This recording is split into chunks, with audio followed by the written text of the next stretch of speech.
आज मुलाकात का दिन था, सियासी मुलाकातें मुतवक्के थी, लेकिन हमेशा की तरह मुलाकात नहीं हो सकी।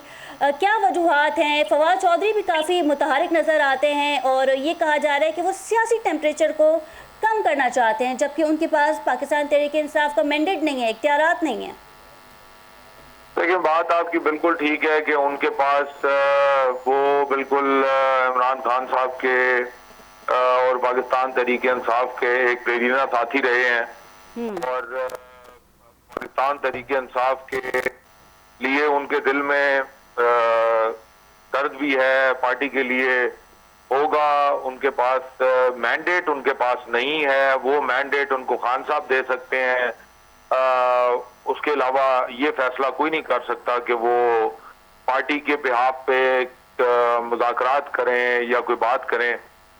हाँ, वो अपने तौर पे बिल्कुल, अगर वो समझते हैं कि वो अपने तौर पे कुछ खान साहब के लिए उनका पुराना साथी होने के नाते कुछ कर सकते हैं, तो मेरे ख्याल में इसमें कोई हर्ज नहीं है, वो करनी चाहिए।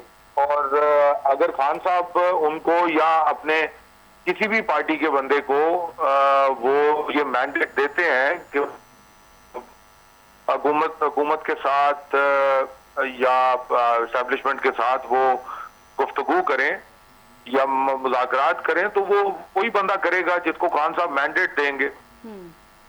अच्छा, उन्होंने ये भी कहा है कि माजी में जो मुलाकात हुई है शाह महमूद कुरैशी से, वो भी हमसे कहा गया था, यानी एस्टेब्लिशमेंट ने कहा था तो हमने ये मुलाकात की है। तो अब ऐसा लगता है कि फरीक बन चुके हैं और बर्फ़ जो है वो पिघलने वाली है। अगर कोट लखपत से हम देखें रिहाई होती है शाह महमूद कुरैशी की या फिर यास्मीन साहिबा की।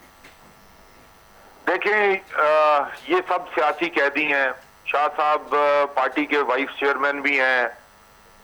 डॉक्टर यास्मीन राशिद एक बहादुर दिलेर खातून है, पाकिस्तान की का एक पाकिस्तान तहरीक इंसाफ का और पाकिस्तान का एक बहुत बड़ा नाम है। और उनके साथ सबसे ज्यादा ज्यादती उनके साथ है कि वो एक उम्र रसीदा खातून भी हैं, कैंसर पेशेंट भी हैं और उनको तमाम तर ये सब बातें मालूम होने के बावजूद उनको नाहक कैद में रखा गया।